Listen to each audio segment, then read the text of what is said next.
We run this. Hashtag true players for life. Hashtag is it worth it or let me work it. Hashtag put my thing down, flip it, then reverse it. Hashtag is there women in the band yet? Hashtag is there women in the band yet? Hey guys, Yeah, Quest? What's up?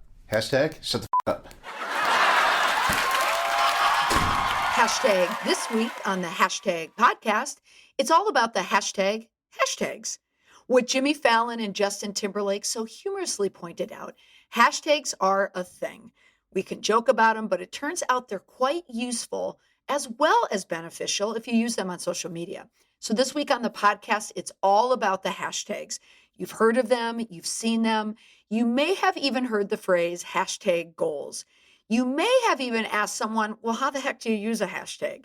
I get that question a lot in my line of work, so that's why I knew I wanted to devote an episode to this important, albeit confusing part of social media. By the end of the episode, you will understand everything you need to know about how to use hashtags and why the heck we use them in the first place. I want you to feel comfortable using a hashtag on social media without worrying about feeling like a hashtag dinosaur. For the Confident Communications Podcast, I am your host, Molly McPherson, and we are after our own hashtag goals.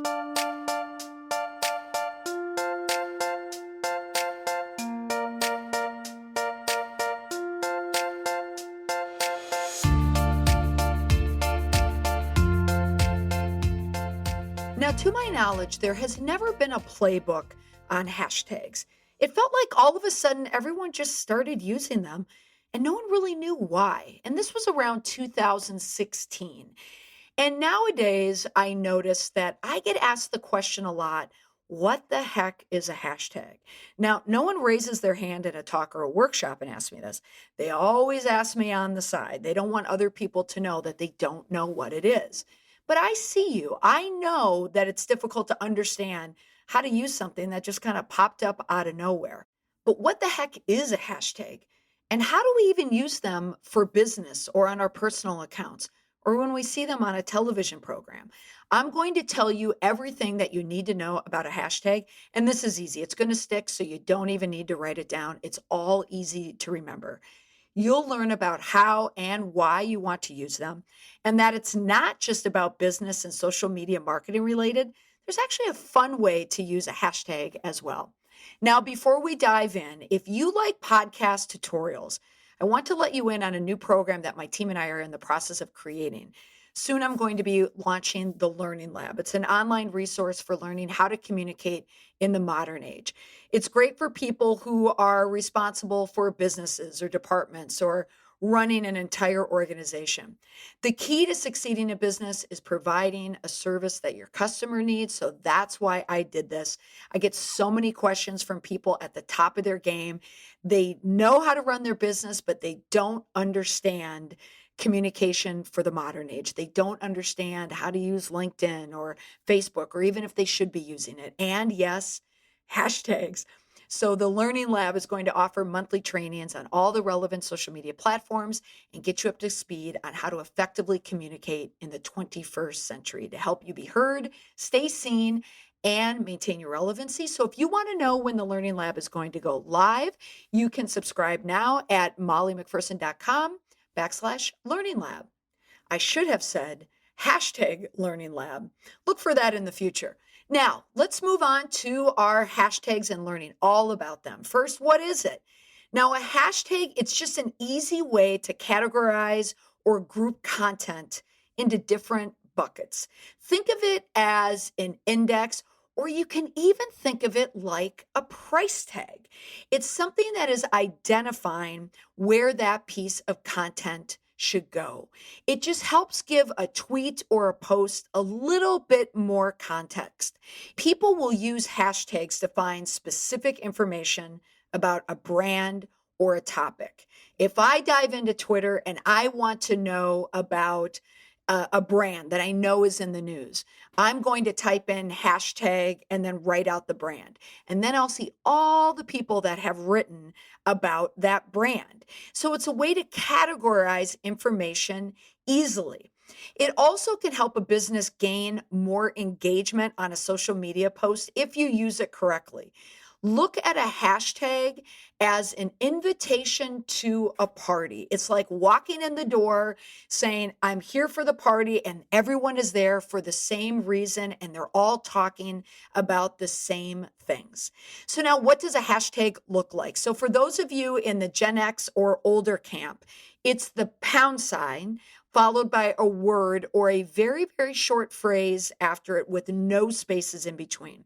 For millennials or younger, it's simply known as a hash mark or a hashtag. And for those of you who have no idea what I'm talking about, if you're on your computer right now, you can try hitting Shift and 3 on your keyboard, and then you will see what a hashtag looks like. Now, where did they come from? Now, hashtags started on the true hashtag platform, which is Twitter, where they're still widely used today. Chris Messina was a former Google developer, and he tweeted, how do you feel about using the hashtag sign pound for groups, as in hashtag bar camp? Now, initially, this didn't go over very well with other people in the tech community. A lot of people just dismissed it, including people on Twitter. But he wanted to find a way to make it easier to develop a community for people who are talking about the same topics. And the hashtag symbol was easy for him to reach on a cell phone, and other people were using it in chat groups anyway. So eventually the hashtag caught on and became hashtag a few days later. So now we're all using the hashtag. Now, how do you use it? Here are some of the do's and the don'ts. You can use a hashtag in two different ways. When you're posting something online with a hashtag, or when you're searching for something online with a hashtag. So let me just start again and talk about the searching piece, because I think it's an easier concept to understand if you're new to hashtags. I personally use them sparingly. I'm very deliberate when I use them. And I think I use them more to search for other information, specifically on Twitter. I have to admit, I've never searched a hashtag on Instagram, but there's a lot of hashtags, even more hashtags are used on Instagram. So hashtags widely used on Twitter and Instagram, and sometimes on Facebook, though the novelty has worn off on Facebook a bit. And the reason why is because most Facebook accounts that people use are private. It's a small universe of people. So if you put a hashtag on a post, it's only going to be used by people that are friends with you on Facebook that are searching that hashtag. So it's another way of saying you really don't know how to use hashtags if you're using it on Facebook. Now, some people will inject a hashtag on a Facebook post for humor, but I would advise, and I always do advise, not to do that, because you're sending a message that you don't understand the journey of a hashtag. So a journey of the hashtag is it's meant to go public out in the internet for other people to grab onto it and find it. You can look at it this way. A hashtag is like a library, and a huge library. If you are using if you're searching for one book in a library, if you have a huge library, you're going to get a lot of choices. But if you use a hashtag on Facebook, it's like going to your friend's house and searching for a book. You don't really have a lot of choices there. So given the choice, don't use hashtags on Facebook. They're mostly meant for Twitter and Instagram, but they can also be used on YouTube as well. You don't want to use the hashtag in the title on YouTube. You want to use it in the description, because people are using the hashtag as a search feature for YouTube, which is owned by Google, and it's a very, very powerful SEO engine. Now, it's another way to find out what people are saying about a particular topic. You can find a list of trends in the left sidebar on Twitter. So if you were to go to your Twitter account, if you have one, it will ask you which region you live in. So in my case, everything that is trending in Boston will usually pop up on the side of my feed. I will always look at that when I'm going on Twitter, because that's how I know what is breaking news-wise. It's all of the posts that are on Twitter where people are having a conversation about one specific event. If it's a breaking news story or some breaking trend, Twitter will let me know on that left-hand side that this is a conversation that's happening right now on Twitter, and you can jump in.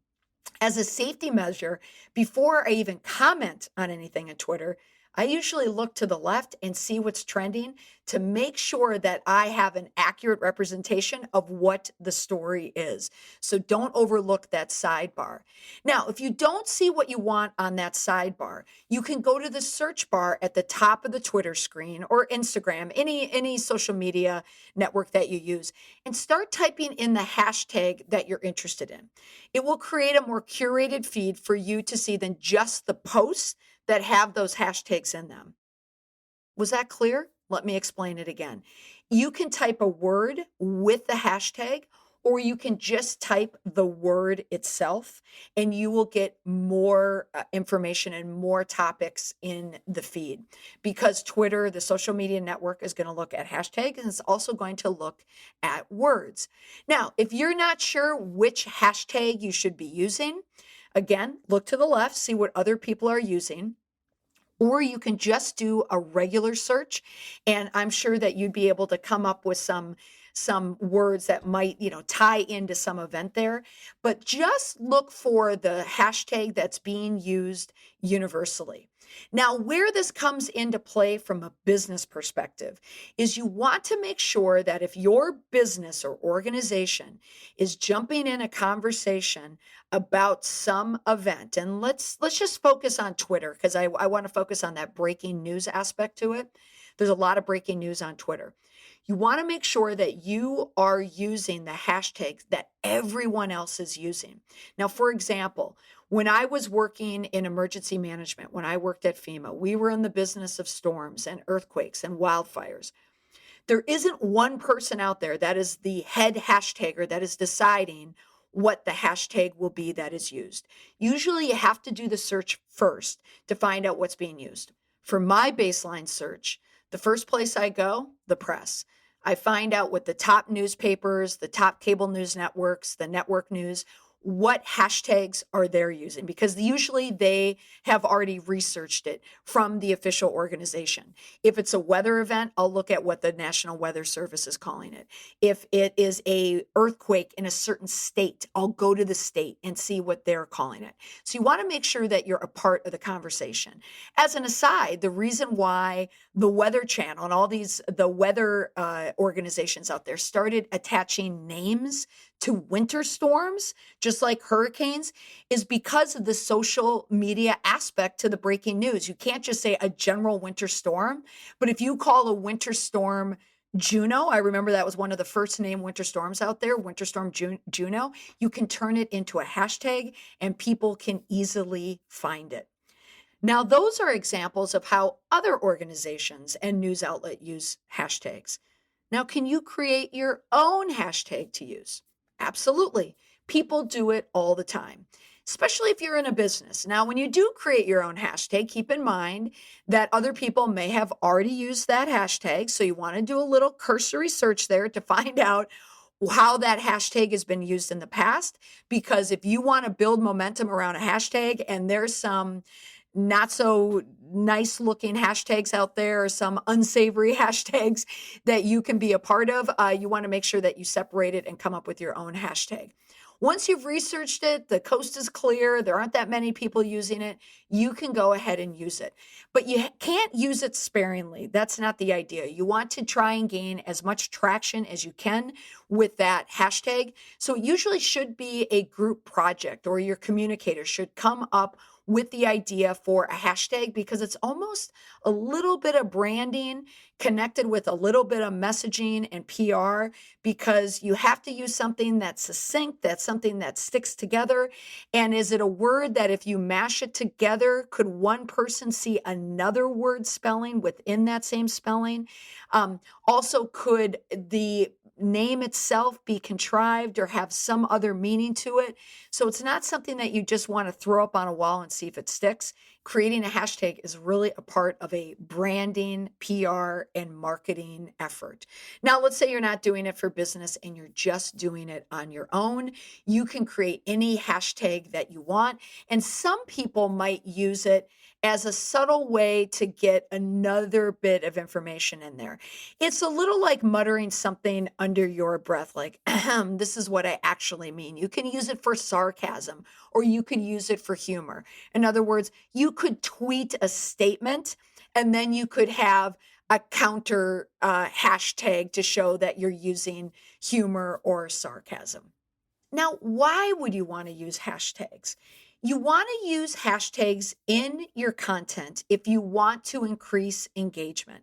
For the most part, that's the only reason why people will use hashtags, is so they can be a part of a greater conversation, with the exception of the times that they're just using it as part of the overall message. It's a part of their writing. It's that subtle tweak that they're adding on. Now, this is what I recommend when you're starting to use hashtags. Play around with them for a bit, search, use them in other places sparingly before you actually dive in, especially if you're new to it. So a great way to start is look at the trending hashtags.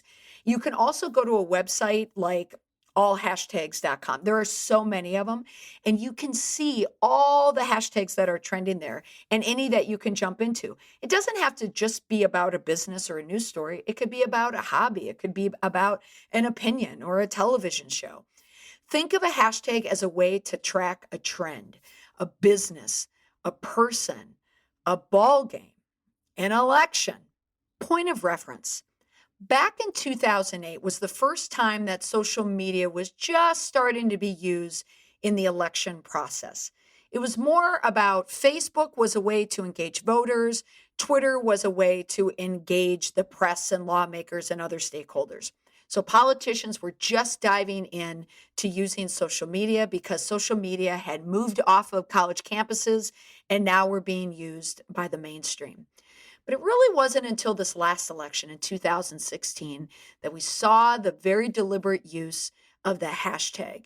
So it started to pick up steam, I would say, in the last few years, but we saw it at its apex in 2016 in terms of use during an election.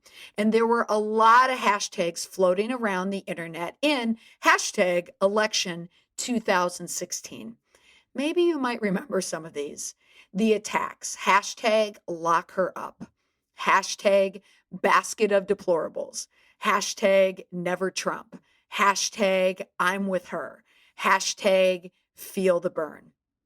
Do they sound familiar? Now you can see the art of how to use a hashtag. It's a way of making a longer statement without having to make the entire statement, because Twitter, again, there's not a lot of real estate on Twitter. You only have 240 characters to get your message out. But if you can say hashtag feel the burn or hashtag basket of deplorables, you know exactly what the Bernie Sanders campaign wants you to feel and exactly what Hillary Clinton had said about the basket of deplorables without using too much real estate. And as you figured out by now, hashtags just aren't exclusive to business or elections. They're also used in movements. They help create a groundswell to bring people together around one issue. For example, hashtag Black Lives Matter, hashtag love is love, hashtag pray for Orlando, hashtag pray for so many cities that suffer through a tragedy. But you can see with these examples here, how the hashtag can bring unity to a situation or a movement, but it can also bring division as well. But it's a way to categorize, bring people together, to have everyone form one opinion, one thought, one movement. Another place where you can see the use of hashtags is in entertainment. I'd said at the beginning of the episode that there's actually a fun way to use hashtags. And one of my favorite ways to use a hashtag is when I'm participating in an event or watching an event on television. For example, if you were to go to a ball game, they will tell you to use a specific hashtag so you can be shown on the Jumbotron. And I did this years ago. My kids love this. When we would go to Fenway Park, I'd say I was one of the first Red Sox hashtag users. I can honestly say this because every time we would go to a game, I could get our photo onto the screen. And so my kids could see it. You know, it's great. But if you do it now, almost every arena, every ballpark, every stadium will have that same type of campaign. Another place you see it is through entertainment of big television programs or big events, such as the Super Bowl or the World Series, or most recently, March Madness. If you typed in hashtag March Madness, you will see all the posts about the basketball games for the male and female championship. Hashtag national championship, hashtag go Who's when Virginia won. It's a really fun and exciting way to follow the story and to watch all the memes and the videos and the posts that are out there about an event. Now, let's say you're not a sports fan. Maybe you love to watch television, the Emmys, the Oscars, the Grammys. All of those award shows have hashtags as well.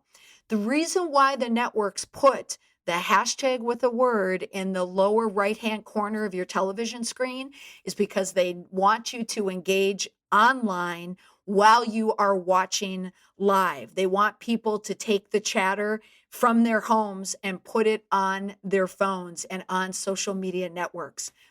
It's another great way to jump in to try to use hashtags because everyone is talking about the same thing. And if you're watching an award show, it's great. Or really any of the shows or programs or even sporting events, people can be very funny and snarky, and you can get great nuggets of information. So I do encourage you to try it. So sit down, you're watching television, take out your phone, and start engaging with that hashtag. So now are you ready to jump in and start using hashtags? So 3 quick tips when you use a hashtag. 1, be very specific when you use it. If you're using a hashtag to join that conversation, make sure that hashtag is specific and relevant to the topic at hand. Also, keep it simple. So hashtag, like a lot of links, can look like spam if you use it too much. Can kind of scare people. It seems like marketing spam. 3 hashtags at the most if you're using them on Twitter. I think 1 or 2 is best. Now, Instagram, that's the social media network that supports heavier use of hashtags. You have all the real estate in the world to put as many hashtags as you want. However, most social media marketing experts would tell you to use somewhere between 10 and 12 hashtags if you want to gain some momentum and engagement on that post. But if you have a closed network on Instagram, you don't need to use that many hashtags. You can keep it simple. And remember, Facebook, if you have an open business account, you may want to use hashtags to help with the search, but you really don't have to because Facebook now really isn't the social media network for hashtags. YouTube, on the other hand, they're starting to use more hashtags, so use it in the description, not in the title. And the last social media network that I didn't mention before is LinkedIn. LinkedIn is offering hashtag suggestions when you have a post. So go ahead and use them because they have created within their algorithm the use of hashtags. So go ahead and use them. Again, 1 to 2 is fine on LinkedIn. Lastly, give context every single time that you use a hashtag. A tweet that only uses a hashtag can be very, very confusing, and it also can be boring. If you send out a tweet that says hashtag bored, all you're saying is that you're bored and there's no context there. You want that hashtag to be a part of an article that you retweeted or a statement that you said, or finally, if you want to use it with humor or sarcasm. That's all for today's episode of the Confident Communications Podcast. Thank you so much for listening. I hope you found these hashtag tips helpful.